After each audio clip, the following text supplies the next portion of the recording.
열왕기상 11장에서는 솔로몬이 하나님을 떠나 우상을 섬기는 장면이 나옵니다. 그는 정략 결혼을 하면서 타락하기 시작하였고 거기에 대해 하나님이 이스라엘을 분열시키시겠다는 경고를 하시는 장면이 나옵니다. 이 말씀을 통해서 우리는 인간의 타락 과정을 잘 알 수 있었습니다.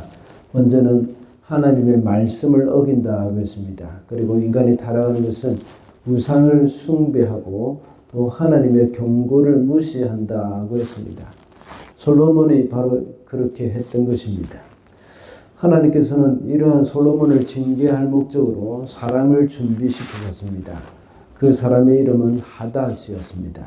하닷은 에돔 사람이었습니다. 과거에 다윗 시대에 요압이 에돔을 정복하여서 모든 남자들을 다 죽일 때가 있었습니다. 그때 어린 하닷은 이집트로 도망을 갔었죠. 거기서 이집트의 바로 왕에게 은총을 입어서 잘 자라 또 결혼까지 했습니다. 하닷은 다윗이 늙어서 죽었다는 말과 또 요압도 역시 죽었다는 소식을 듣고서는 다시 에돔으로 돌아가서 솔로몬의 대적이 되었습니다. 그리고 또 다른 사람이 있습니다. 그 사람은 다윗이 정복한 소바의 르신이라는 사람이었습니다.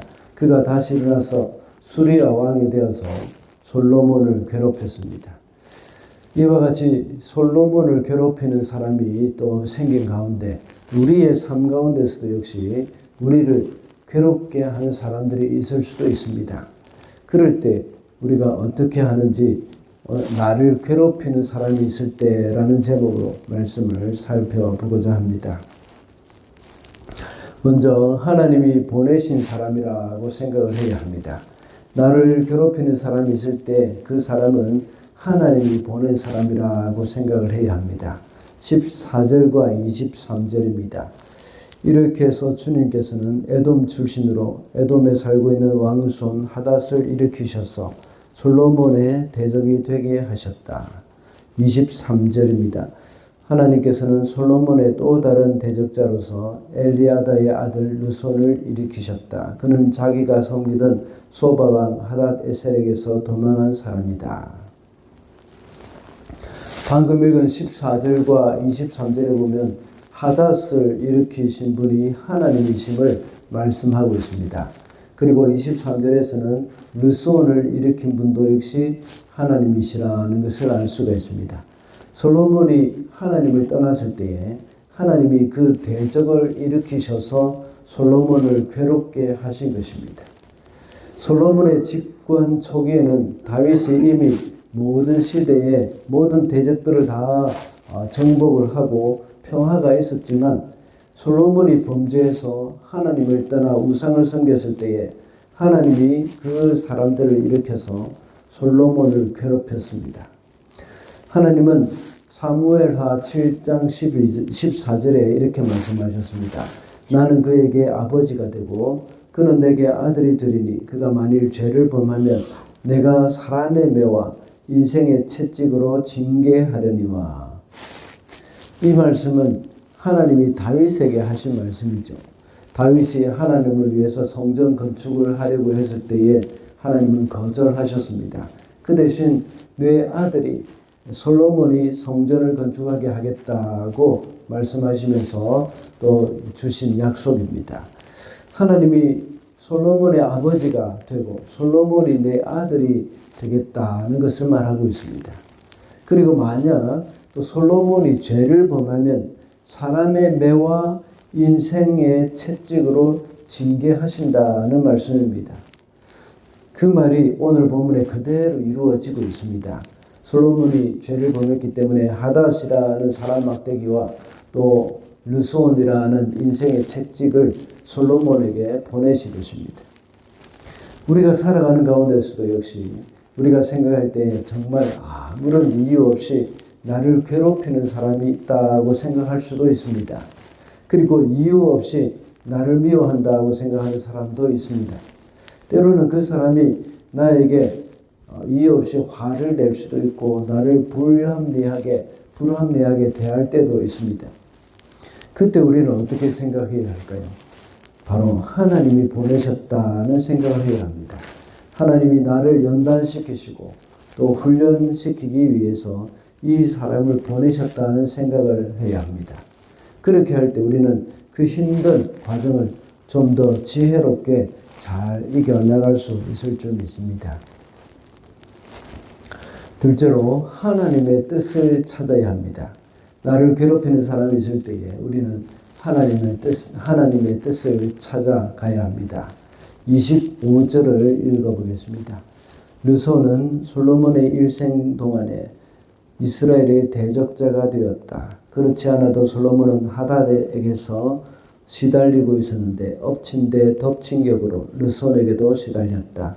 르손은 시리아를 다스리는 왕이 되어서 계속해서 이스라엘을 괴롭혔다. 솔로몬에게 이런 대적이 한꺼번에 들여닥쳐서 그를 힘들게 만들고 있습니다.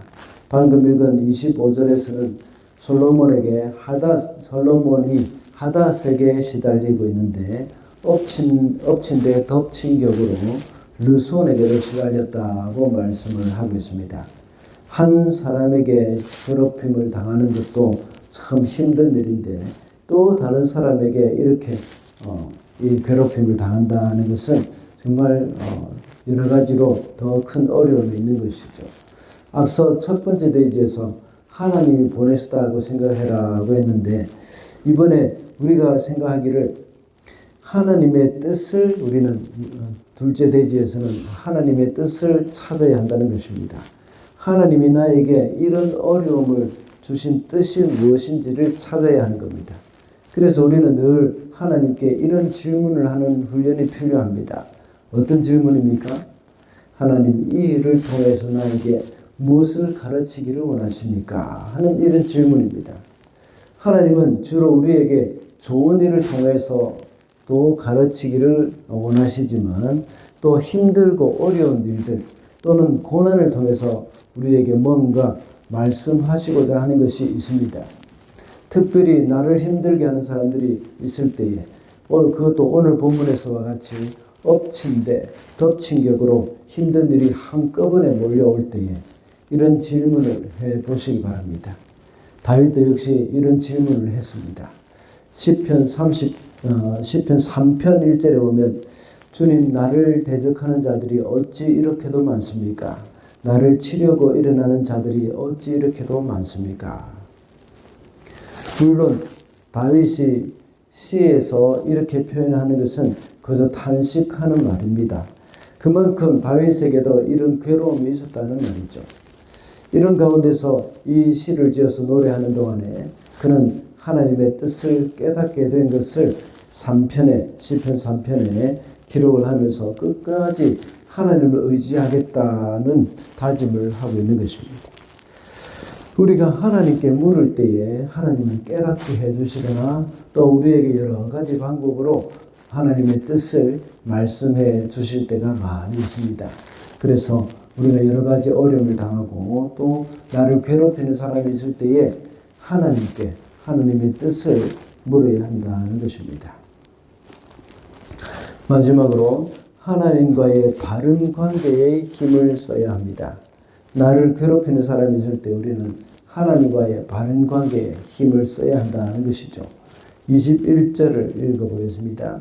그 뒤에 하닷은 다윗과 군사령관 요압 장군이 죽었다는 것을 이집트에서 듣고서 고국 땅으로 돌아가게 허락해달라고 바로에게 요청하였다. 하닷이 언제 고국인 에돔으로 돌아가려고 했습니까? 그것은 다윗과 요압이 죽었다는 소식을 들었을 때였습니다. 다윗은 어떤 사람이었습니까? 성경인물 중에 하나님과의 관계가 가장 좋았던 사람입니다. 다윗은 사람과의 관계보다는 하나님과의 관계가 나빠지는 것을 가장 힘들어하는 사람입니다. 그가 밧세바와의 사건에서 침상이 젖도록 회개를 한 것은 하나님과의 관계가 나빠진 것 때문이었습니다. 이런 다윗이 죽었다는 소식을 들은 하닷은 다시 고국으로 돌아가서 마침내 솔로몬의 가시 역할을 했던 것입니다. 다윗은 하나님과의 관계를 가장 중요하게 여긴 반면 솔로몬은 하나님과의 관계가 멀어져 버렸습니다. 솔로몬은 평화를 유지하기 위해서 주변 나라와 좋은 관계를 맺긴 했지만 또 그런 정략 결혼을 통해서 하나님과 관계가 멀어져 버린 것입니다. 여인들로 인해서 우상 숭배를 했고 또 그것 때문에 하나님의 진노를 사게 된 것이죠. 솔로몬에게 평화가 임하고 자신을 괴롭히는 사람이 없도록 하기 위해서 어떻게 해야겠습니까? 이런 정략 결혼을 하기보다는 하나님과의 관계가 회복되어야 하는 것이죠. 오늘 본문에서도 역시 솔로몬을 괴롭히는 사람이 있다면 솔로몬은 하나님과의 관계 회복을 힘써야 했던 것입니다. 왜냐하면 하나님이 솔로몬을 괴롭히는 사람을 일으키신 것은 솔로몬이 하나님을 떠났기 때문입니다. 우리에게도 역시 이렇게 우리를 괴롭히는 사람이 있을 때에 그 사람과 맞서 싸우기보다는 하나님과의 관계를 점검해 볼 필요가 있습니다. 우리는 항상 하나님과의 관계가 가까워질 때 이웃 간의 관계도 역시 화평할 수 있기 때문입니다. 우리가 살아가는 동안에 나를 괴롭히는 사람이 없을 수는 없습니다. 나를 괴롭히는 사람이 있을 때 우리가 어떻게 해야 한다 그랬습니까? 그 사람을 보내신 분이 하나님이심을 알고 하나님의 뜻을 물으면서 하나님과의 관계에 힘을 써야 한다 그랬습니다. 그래서 오늘도 주님 안에서 좀 더 성숙해져가는 저와 여러분이 되시기를 바랍니다.